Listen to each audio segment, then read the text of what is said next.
Hi, I'm Lisa Prather, and welcome to The Voice of Health with our host, Dr. Robert Prather of the Prather Practice, where lives are changed every day through the natural approach to healthcare. Well, today we're actually doing the show from Phoenix, Arizona.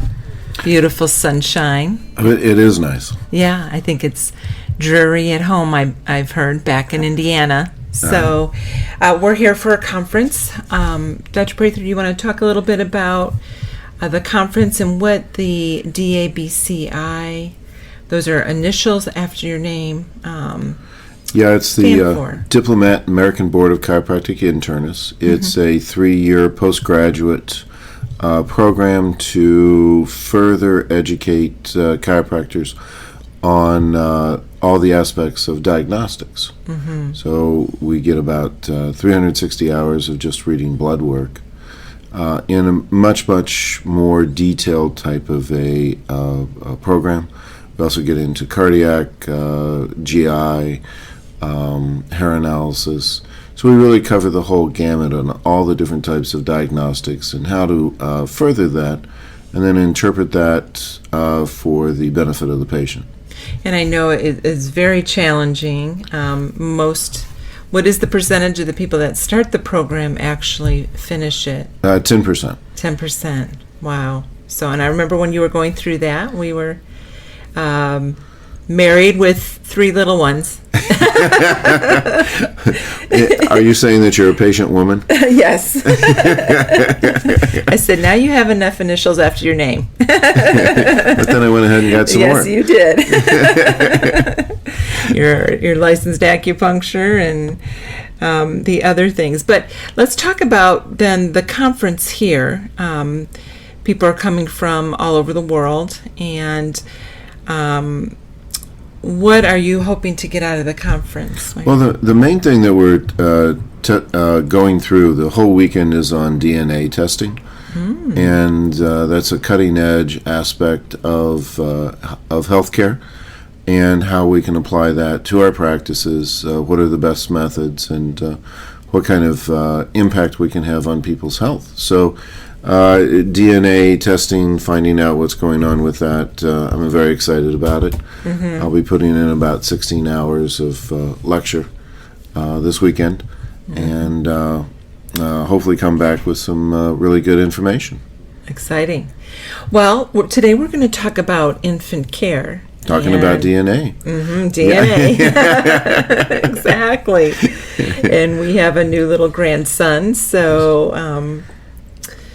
there was a reason we kind of want to focus on infant care, and sure, he's 3 months old. And let's talk about the structure function care.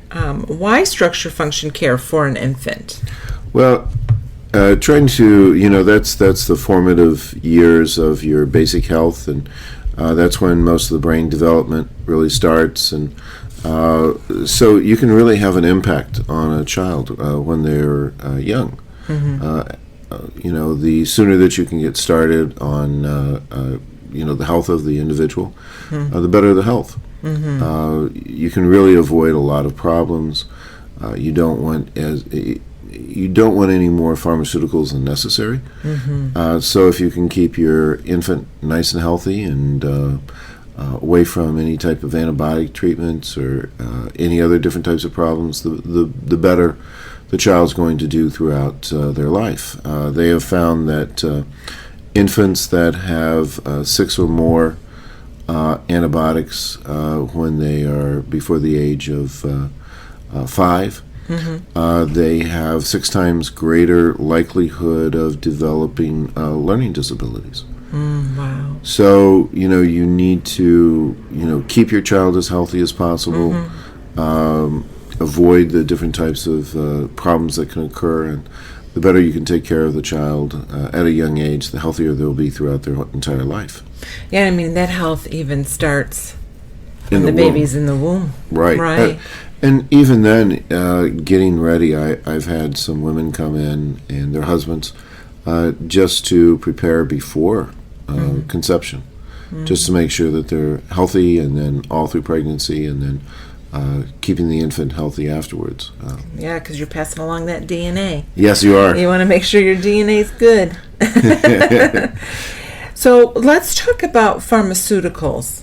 Are you finding the children that come in, are they on, a lot of, have they been on a lot of antibiotics by the time they get to you? And Sure, and of course, whenever you're on antibiotics, the immune system takes about 3 months for a 10-day supply of antibiotics to recover. And even then, oftentimes it doesn't. The National Institute of Health is doing a tremendous amount of study on gut health and just the importance of that for the immune system and the overall health of the individual. It's another cutting-edge type of pioneer area for health, but it's been something that we've been dealing with for quite a while. It is now being recognized as a critical part of an individual's health, and if you start in on antibiotics, especially at a young age, it can really cause some long-term type of health issues that just aren't good. So avoiding pharmaceuticals have not been tested on children. Most of the all the tests that have been done are on adults, and children have a completely different physiology than adults do. So if there was a whole thing about cough syrup, for children, and there was quite a few deaths that occurred. Remember, they were taking them off the shelf. They took them off the shelf. So even when you're talking about over-the-counter pharmaceuticals, are not something that should be done for children. Children should be kept away from pharmaceuticals. They haven't been tested on them. They're far too dangerous for children to be on, and only should be used as a last resort. And, let's talk about, I see babies as young as 2 days old coming into the office. Sure. So, they can start right outside the womb also, getting care. And we're gonna talk about the structure function approach to that. Right. Let's talk about the well baby visits. Sure.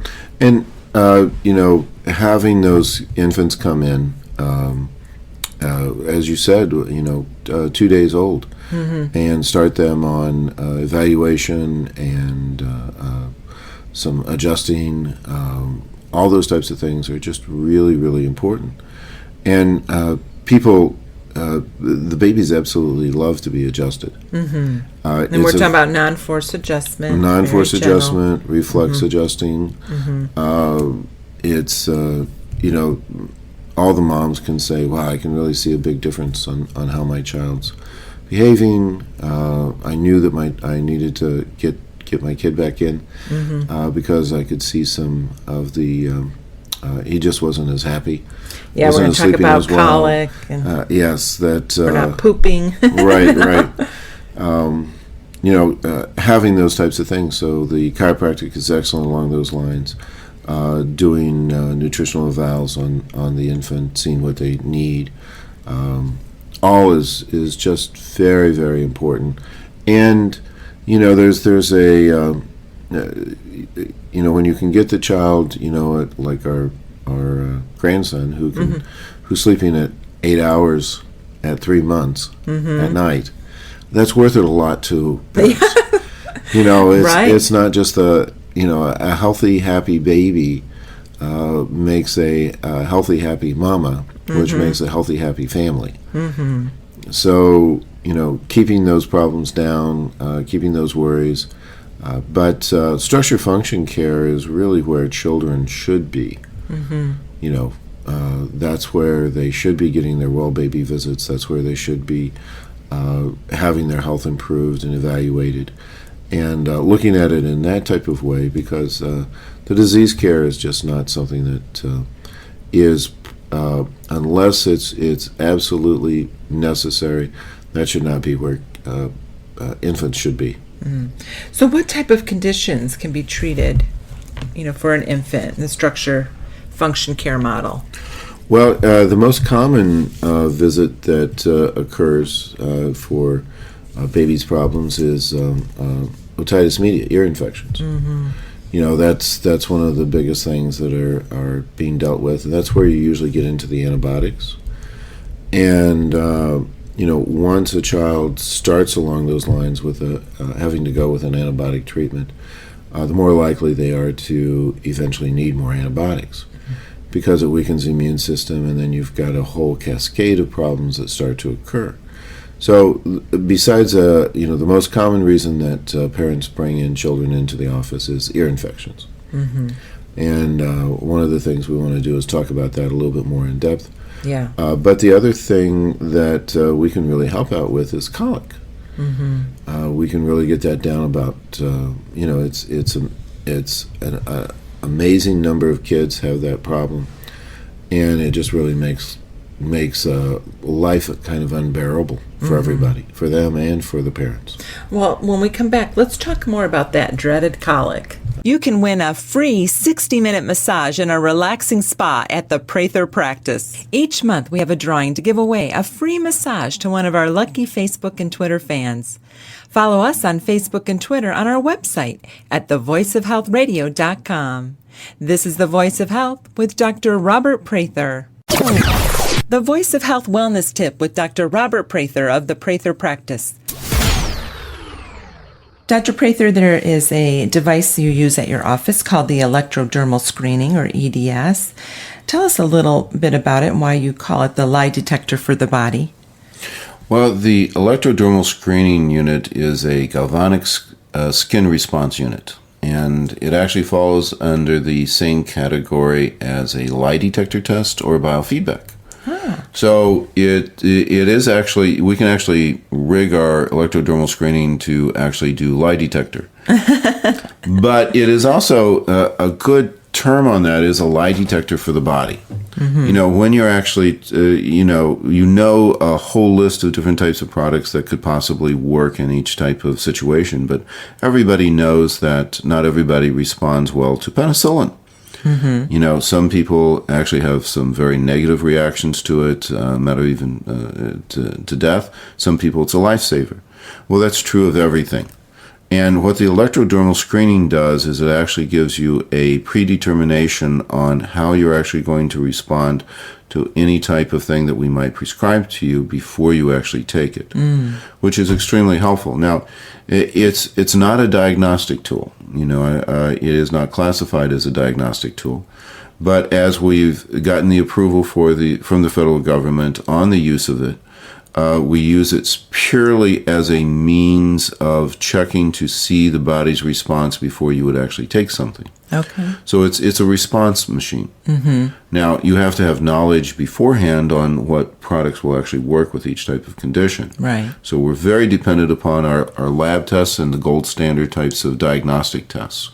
But then once you've determined that, what do you do with that? Because in our instrument, we have actually 80,000 different products that we can check on. Wow. So with that, we can actually find out what's going to work the best for you and how you're going to respond on things before you actually take them. And what about its effectiveness? Through clinical studies, they have found that it's 80% accurate, over 80% accurate, which, was what actually attracted me to it, because there's not too many things that you can actually have that kind of results with. Right. And this electrodermal screening eliminates some of the guessing. The guesswork is the biggest thing that we're trying to get rid of. Schedule your appointment at the Prather Practice, 317-848-8048. That's 317-848-8048. Or learn more on our website at thevoiceofhealthradio.com. The Prather Practice, restoring hope. I feel good. I knew that I wouldn't. I feel good. I knew that I wouldn't. You're listening to The Voice of Health with Dr. Robert Prather of the Prather Practice, the most comprehensive wellness center in the Midwest. Well, we're talking today about infant care, and Dr. Prather, we're talking about that dreaded colic. Mm-hmm.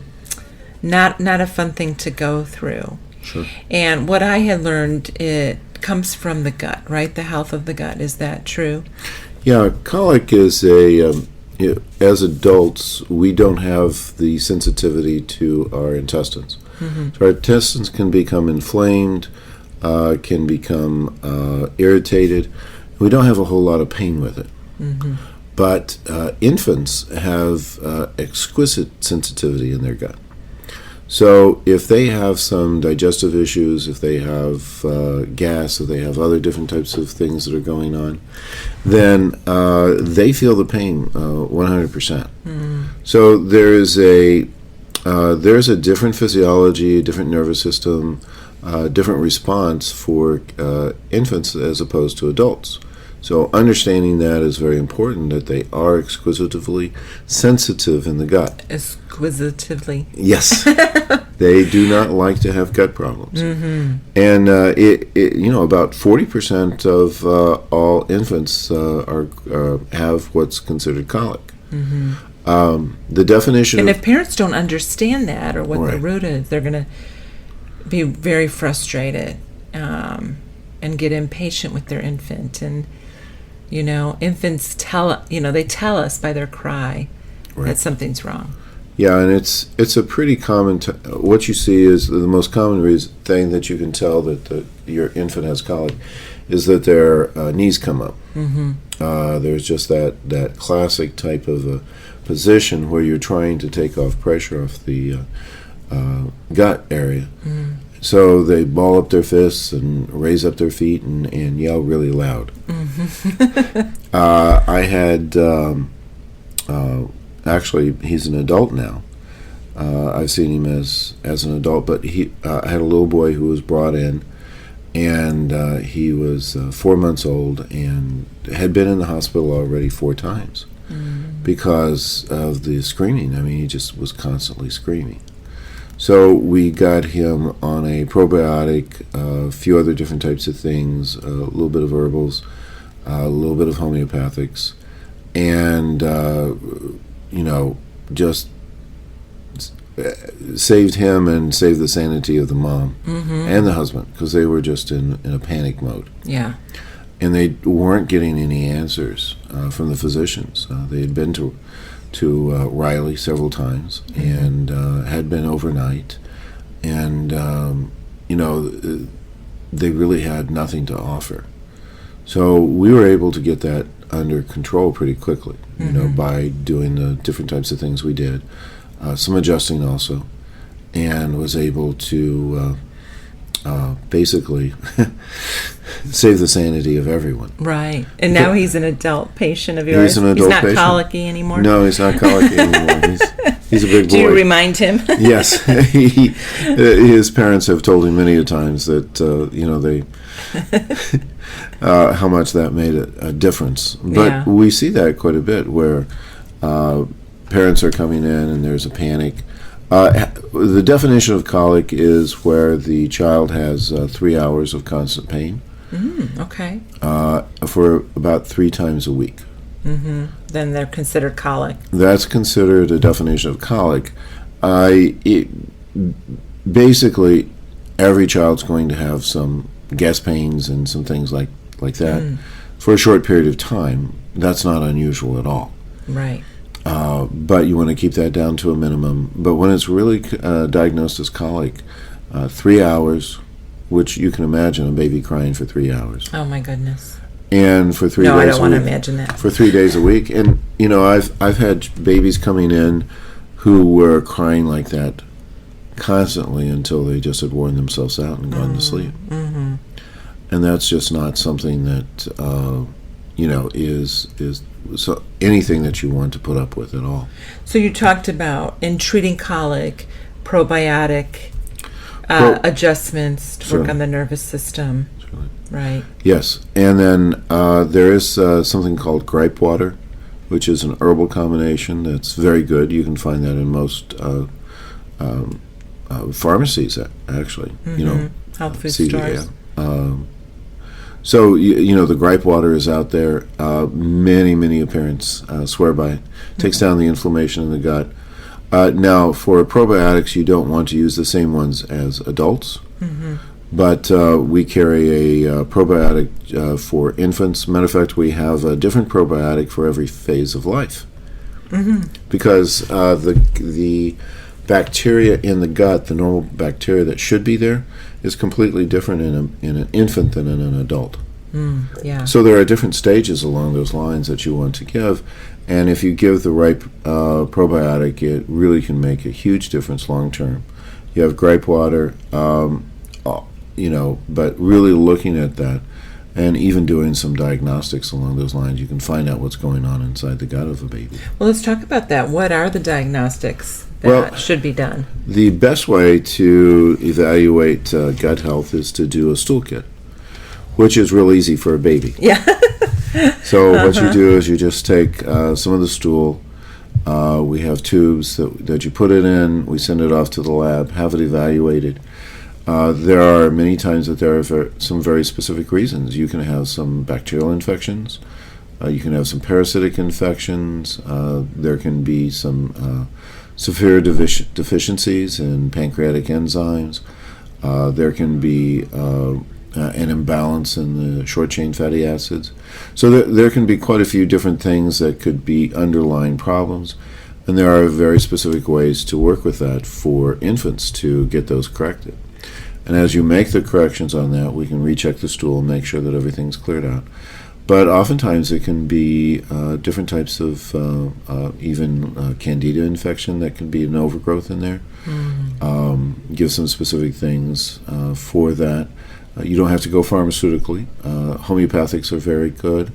A little bit of gentle herbals that are food grade, known to not be toxic. Give those to the infant, and you can get some. Matter of fact, you get quicker results with an infant than you do an adult. They bounce back. They bounce back. They have that vitality in there, so that they can get those down. And the stool kits and the analysis on that are oftentimes covered by insurance. It is, as I said, National Institute of Health is doing some very extensive studies on that, with some excellent reports coming back in. Matter of fact, some of the scientists on the lectures have said, this is probably the most important area of preventative health care. That we're finding, that we're finding cancer, cardiovascular disease, intelligence, IQ has a lot to do with gut health. Matter of fact, if you have a parasitic infection, you can cut as many as 40 points off your IQ. So the gut is connected to the brain. So the gut is connected to the brain. So, making sure that you have a good, healthy gut, especially for an infant, and it's not an invasive test. It's a diaper test. So you get those. You're anyway. already cleaning those diapers, right? So it's an easy type of thing to do, and it can really tell you a tremendous amount of what's going on. Well, let's talk about what health issues arise if gut health is not maintained. I mean, it can start as early as that. I'm thinking about some of the children coming in now, of course, that have started off a lot of antibiotics and have no immune system. I mean, it's been destroyed, and they're 2 years old. Right. One, you're talking about the general health of the immune system. 80% of the immune system is around the gut, and if the gut's inflamed and constantly under stress, then it's going to weaken the immune system, which can lead to many other different types of problems. All the autoimmune diseases, cancer, it oftentimes has to have a compromised immune system to kick off. Also, not only the immune system, but when we're going to be talking about otitis media, there's a very strong correlation between that and the gut health. Because the same material that makes up the eustachian tube is the type of muscle, the same muscle that's of the small intestine. So if the small intestine's inflamed, the ear usually becomes inflamed. And we have been able to clear up long-term type of ear infections by fixing their gut. So the gut is very important along those lines, and there is a very strong correlation between the gut and the brain. So the effects of the gut makes you smarter. Mm-hmm. So if you can Yeah. cut down on the toxins associated with that. Many times we have kids coming in with ADD, ADHD.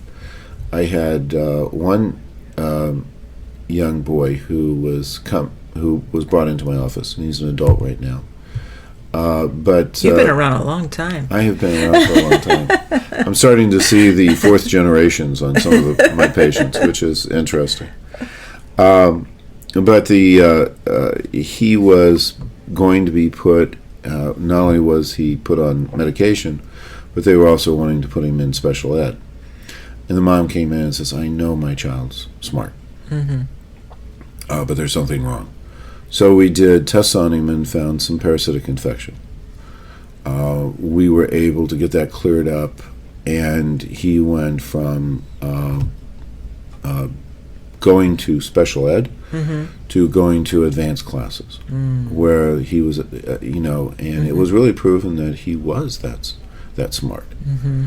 But there is a strong toxicity that is associated with the parasites that does affect brain health. Mm-hmm. So getting that cleared up just made all the difference in the world to him. Yeah. He changed the course of his whole life. Right, right. Well, when we come back, let's talk about ear infections. Listen to the Voice of Health radio on your smartphone or tablet on all of the top radio apps available. TuneIn Radio, Stitcher, and iHeartRadio. You can find these apps and more on our website at thevoiceofhealthradio.com. This is The Voice of Health with Dr. Robert Prather. Laughter is the best medicine. You ever go to a brand new doctor and the moment he walks in, you're like, no. No, this ain't gonna work out. I was sitting there, I'm nervous enough. Doctor walks in, all the buttons on his lab coat were off by one. If he can't nail that task, I don't think I want his doctor paws on me. A special message from the DTS Weight Loss Center at the Prather practice. Are you tired of making the same weight loss resolution only to end up right back where you started? Let the professionals at DTS Weight Loss Center take all the frustration out of dieting. Our nutritionists and wellness coaches know what works for every body type and can develop a plan specific to your needs throughout your medically supervised program.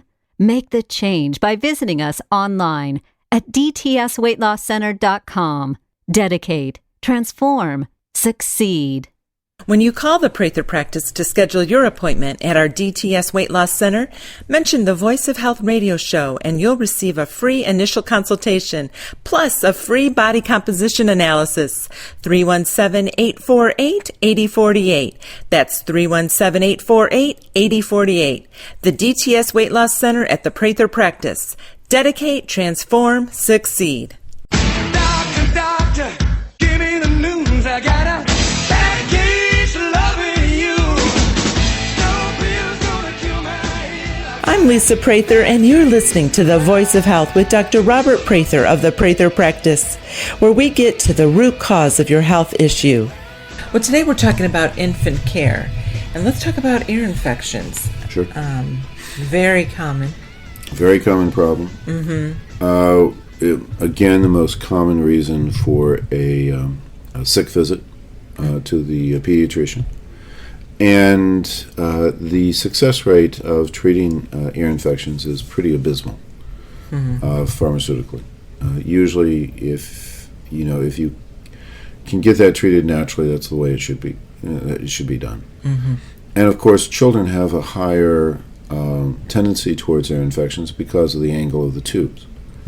Eustachian tubes don't have the drainage like an adult. So an adult's eustachian tubes go from the ear down to the throat, and it's a drop, But children, because of their different anatomy, it goes straight across. So it's much easier to get problems in the ears because there isn't the drainage.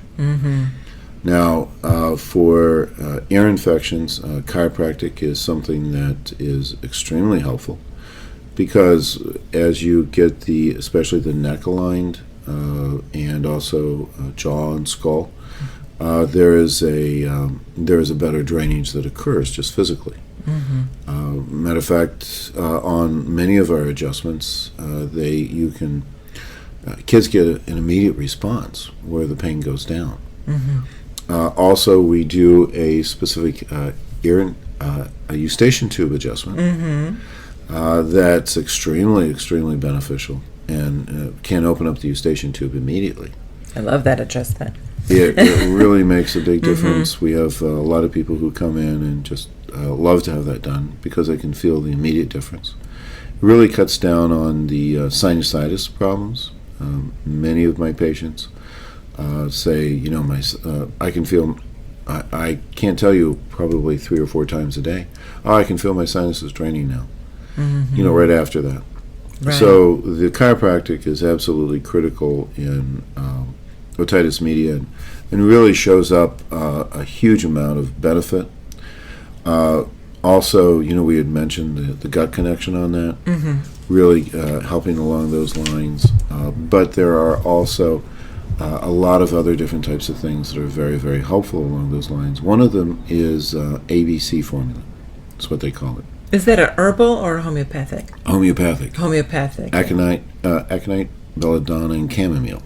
We have that at the office. Right. That's something that has been around for, since the 1850s as a remedy for ears. And the nice thing about it is it's not non-pharmaceutical. The child can take the entire... Drink the whole thing and be okay. And right? be okay. So, there's never any problems, and that's one of the wonderful things about, homeopathics treatments. And homeopathics are really should be one of the first lines of treatment for infants, children, just because of its safety. There has, in all the years that the FDA and the homeopathics have been cleared by the FDA, were part of their repertoire at the beginning, and they have kept a study on homeopathics, and there has never been an adverse reaction to a homeopathic. Wow. In all those years. So those commercials would be really short. Yeah. they did TV advertisement for homeopathics. We wouldn't have to have all those side effects going on and on and on. There are no side effects with homeopathic.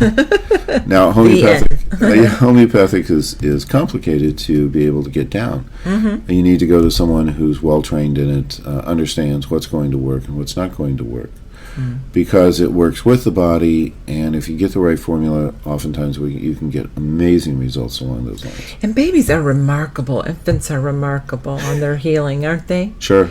They, what is it about them that's different than adults in the healing process? They've got an energy behind them. Yeah. Well, you just try. They're more intuition, just more Right. aware of themselves, and they can't even communicate. You know what I'm saying?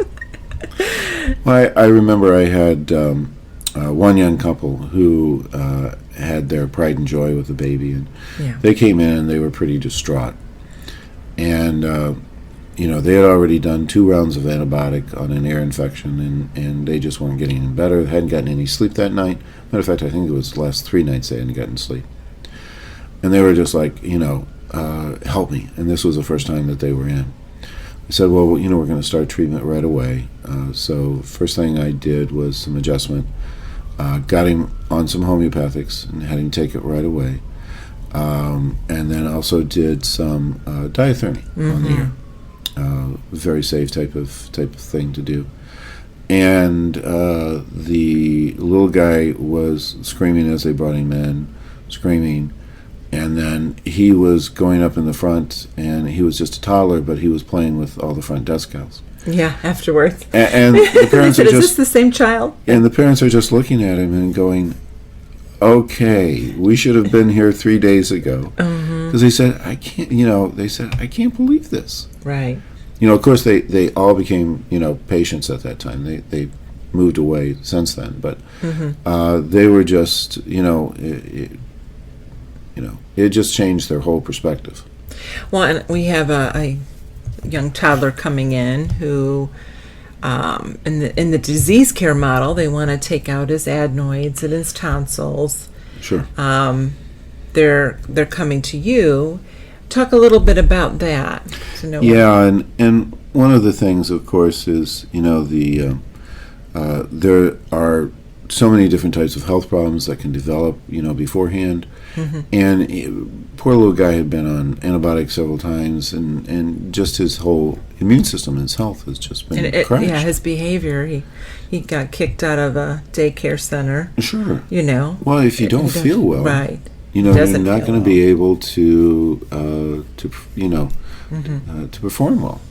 So getting started on him, we're doing all the diagnostics, which they've also taken to the pediatrician, and he's like, well, why are you doing? What does the gut have to do with this? And again, I mean, that's just a lack of knowledge, basic physiology. It's a thought that the old thought of pharmaceuticals. Pharmaceuticals are great. Don't get me wrong. For symptoms, and there are many times where we need to use those. We send people out for pharmaceuticals when there's a crisis. But pharmaceuticals are not designed to make you healthier. Matter of fact, all pharmaceuticals take you further out of homeostasis, even though they might be necessary for a period of time. All pharmaceuticals take you out of homeostasis, which takes you further from health. Health, the definition of health is homeostasis. Homeostasis is balance. And the only way that you can achieve balance, where you can achieve health, is through structure function care. Disease care model is for disease. It is not to make you healthier. Amen. So yeah. Amen. And that's one of the main problems with our healthcare model is we're expecting pharmaceuticals, disease care, to help to solve our healthcare issues, and it's not designed to do that. We truly have the best disease care model in the world. The structure function model. No, the disease care model, we have the best, but we are not utilizing the structure function care. Within that. Therefore, that's why we have such poor health outcomes. We need the combination of the both. And the proper balance on that is 80% structure function care, 20% disease care. And that is a good model, and where if we can achieve that in our healthcare system, we're not going to have a healthcare crisis. We're going to have a dramatic decrease in the healthcare costs. We're going to have much, much better outcomes. And really, it needs to start with our infants. Infants should, if anyone shouldn't be in the disease care model, it's infants. They are not geared, they are very sensitive, and they do not do well with pharmaceuticals. Well, and like you said, there's never been any research done on pharmaceuticals with infants, right? Who's going to volunteer their infant for a study? And no one. A child's physiology is completely different than an adult's. So we really don't know what pharmaceuticals are doing to them, as it is shown up with a lot of even over-the-counter drugs, with the numbers of death that occurred. So, be thinking first structure function, last resort disease care. Makes total sense. When we come back, let's talk more on infant care and the structure function healthcare model. Never miss an episode of The Voice of Health so that you can stay informed and empowered about your health. Get a podcast of our show automatically delivered to you every week by signing up for our show on iTunes. You can find that link on our website at thevoiceofhealthradio.com. And don't forget, thevoiceofhealthradio.com has complete archives of all of our past episodes with an audio library of information to help you add more life to your years and more years to your life. This is The Voice of Health with Dr. Robert Prather. The Voice of Health Wellness Tip with Dr. Robert Prather of the Prather Practice. Dr. Prather, the Prather Practice now offers counseling services. Why did you decide to add that to your practice? It's something that I always knew was necessary, was looking forward to the right person coming in. You know, if you have an illness going on, that can be very emotionally devastating. Matter of fact, the emotions and some of the things that happen to us can actually lead to some of the health conditions that people experience. We are more than just our spine. We are more than just our physiology, but also how we think has a huge effect on each one of those different aspects. And those things then also have an effect on our thinking. So incorporating the whole aspect of counseling into the office is just a very natural outgrowth in us becoming an integrated and a total holistic type of a practice. So this was something that I, in my original thoughts 30 years ago of getting into my practice, having this aspect was a very important part of it, and we are now doing it. We are a holistic practice, and if you don't understand the emotional aspect, if you don't understand the patterns that we have, then you can't really get to the complete healing of the patient. Oftentimes we can get a release in the physical body, and it creates some emotional tension. The emotional tension will cause tension within the body. So getting down to that root, and we have so many different types of layers that can start to accumulate. And we see the evidence of the issues in people's body that creates disease in them. The underlying problem can be an emotional issue, past experiences, past habits, and coping mechanisms that we can have. We see oftentimes people have an injury and their whole body has kind of shifted to compensate for that injury. Same thing on an emotional type of level. People have had injuries and they've had compensations. And getting through those compensations to get to the injury is an ongoing type of process that a skilled counselor has to be able to find out, just like we do that on a physical level. And the physical and the emotional are very, very connected. As you can approach it from both angles, I think we're going to get a far, far better results than we could separate. Yeah, and I know we already are. Schedule your appointment at the Prather Practice, 317-848-8048. That's 317-848-8048. Or learn more on our website at thevoiceofhealthradio.com. The Prather Practice, restoring hope.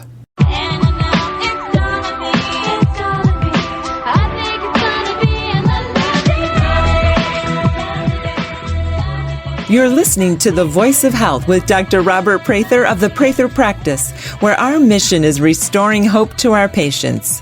Well, we're talking today about infant care. We are new grandparents, first-time grandparents, so exciting. Have a little 3-month-old grandson. And wanted to do a show on infant care. We've been talking about women's health this last month. But Dr. Prather, we've talked a little bit, we talked on ear infections, we've talked on colic and the importance. What are some ways to keep the baby healthy? Probably the most important thing that everybody agrees on, Center of Disease Control, everyone, is breastfeeding. That is absolutely the very best way to maintain the health of a baby. Now, that saying, not everybody can do that. There can be some health issues that can occur where the mom can't. I've had recently even a couple of different moms come in and were having problems and needed to switch, to other different types of means of feeding the infant. So, not that I'm trying to put a guilt trip. Right. But the studies have shown that there are about 60% less health problems, in breastfed babies than non-breastfed. Yeah, and we're not even talking about the brain development and the relational things too that happen. Sure. Just there's a tremendous amount of neurological things that occur during breastfeeding. But the allergies, asthma, even different types of infant cancers are way lower on children who are breastfed. Colic, they find that when you're talking about the 40% of kids who have colic, most of that is for non-breastfed children.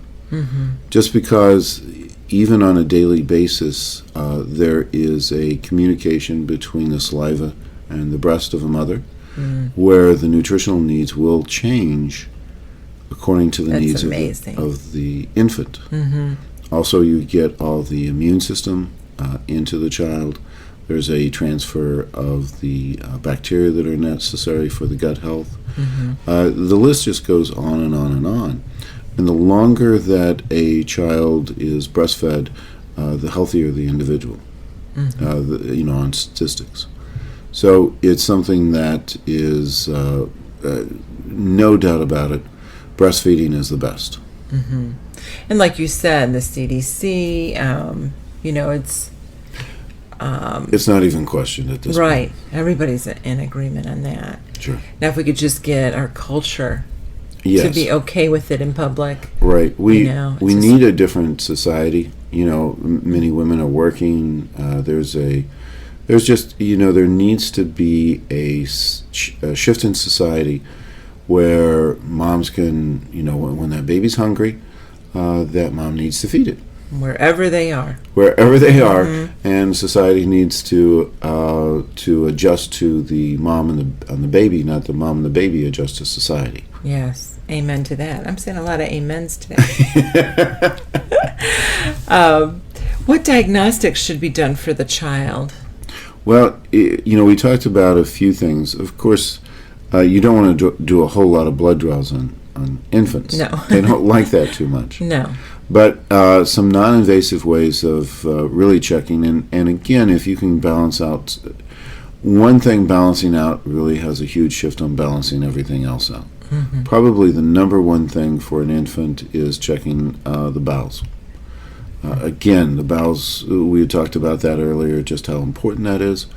And that should be done on an infant probably every 6 months. For adults, I recommend it once a year.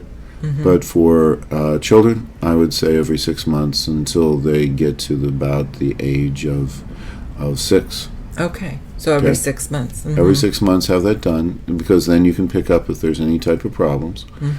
And then you can treat it right away, get it cleared up. Of course, you do a retest to make sure that if anything's going on, that it's cleared up quickly. And then you maintain that. And you will have if you can do that, you'll probably have an allergy-free child. You'll have a child that just doesn't get sick. You're going to increase the child's intelligence. It's just goes. The list goes on and on and on. And it's a very easy type of test to do, and it's something again that really isn't that expensive. So it's a very verifiable type of thing, and it is the science behind it right now is just going right through the roof. The number of different types of information I'm getting back from the stool now is far greater than when I first started, because there's more ways of testing. We understand the ramifications of each different type of area, and with the experimentation with the National Institute of Health, they're finding out exactly what things are making the corrections too. So Wow. it's really a cutting edge type of an area, and it's something that if you are interested in the health of your child, that's something that should be done. Now, what about hair analysis? Now, some babies don't have hair. That's right. You have to wait until they actually start to have hair. But another area is heavy metal toxicity. The Center of Disease Control is really big on checking on preventing heavy metal toxicity. And children are 4 times as sensitive to absorbing heavy metals as adults. 4 times. Because of the growth, their absorption rate is much greater. and you don't have the neurological barrier where the heavy metals can go into the nervous system. So that has a very big effect on health of the child. And when the Center of Disease Control went around and did some national studies on children for heavy metal toxicity, they found 40% were showing positive, where it would be enough to have an effect on the development of the child. Well, I remember as a kid, the big one was lead. Sure. Yeah. They took it out of the paint and was really affecting kids. The lead in pencils. Right. Yeah. But we still see quite a bit of that. Do you? So Okay. getting that balanced out. I mean, the study on the 40% was just done about 5 years ago. So having the hair analysis, and then also making sure that the balance of the minerals, and these things are very easily treated and very easily rechecked on. So having those types of tests done, for children. I would say that having at least a hair analysis done once a year, and then for the GI, I would say every 6 months. It was so cute in the office last week. One of the young ladies that you've been treating since an infant, they were adopted and came from a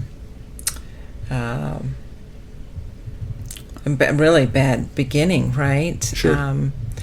And health-wise, and she was so excited she had to show me when I went out to the waiting room her hair analysis, and her copper levels were normal and her zinc and copper ratios. She was so excited. Yes, that has a huge effect on the. I've had, I can't tell you how many kids I've had that were going to be put on Ritalin or Concerta or some Adderall, something like that. And we did a hair analysis and found that their copper zinc ratio was off. Fixed that, and the problem was gone. And they didn't have to go on that. They didn't have to go on that medication, which does cause quite a few, side effects. Well, and drug Growth, addiction. Later on. Higher incidence of drug addiction. Trying to keep those things under control and working on the health of our children is absolutely critical. Well, let's talk about chiropractic. Is it safe for children? Absolutely. Chiropractic is the safest healthcare system out there. And how do I know that? Because we pay the lowest insurance premiums. Yeah, that was malpractice, right? Yeah, I mean, my nurse that works in our office pays a higher. Our nurse practitioner pays higher than. Well, not just regular nurse. When we an had, RN. Yeah, just an RN, nurse practitioner, is way out there. Yeah. So and the reason is because we don't prescribe pharmaceuticals. That's where the danger is. Okay. The number of chiropractic malpractice suits are extremely low, just because we don't hurt for people very much. But even lower chance for us, because we don't, in our office, we do not do diversified type techniques. We don't do the lumbar roll, and we don't turn the More neck. non-force. Yeah, it's non-force adjusting, and after the first time, whenever I have a little one, started to get the adjustment, they're kind of really curious, wondering what the heck's going on, and hoping I'm not going to stick them or something like that. But by the third time, they jump up on the table and they're all excited about having it done. Because they know how they feel. They feel better. We have our little niece. She come in, jump right up on that table, and we just found out this week she's 4 years old, but she Right. wants to be a chiropractor when she grows up, and she'll be a good one. Well, I have one little guy he's 5 years old, and he tells his mom, "I need to go to the chiropractor." And he's right. He's like, little Johnny told me he needs to get in here. They're smarter than some adults, right? And it does. They, the moms sit there and say, I wasn't quite sure about this. I was encouraged to. I watched my child with, the results on that. And she's, they say, I can tell the difference. I can tell the difference in their mood. I can tell the difference. They don't get the sniffles. Well, you're working with the nervous system. Right. And you know, the behavior. I've got one little guy who his mom drives him over 3 hours to get an adjustment. And again, they were going to be putting him on some different types of medications, and the adjustments took care of that. Right. So, you know, and he can tell a big difference. Well, I was just even thinking, even the trauma of birth, you know, for a child, you know, even it's a beautiful thing, but going through the birth canal or the surgery, you know, of a C-section. Yes. In fact, it was our little niece. We noticed was just moving her head to the one side, Right. favoring one side over another. I think she was just 4 weeks old, and able to adjust her. And you could, there was immediate change. So, Dr. Prague, we have about 30 seconds. What? Just go ahead and finish us off here. All right. We need to change the concept of how we're treating America. And we need to start with the infants and coming in and getting that structure function care. Very critical, and I encourage every parent to do that. All right. Well, thank you. You're welcome. The Prather practice is located at 8902 North Meridian Street on the north side of Indianapolis, just south of the I-465 loop. If we can help you to achieve better health, we'd love to hear from you. Connect with our office at 317-848-8048. That's 317-848-8048. Join us again here next week or anytime on our website at thevoiceofhealthradio.com for The Voice of Health with Dr. Robert Prather.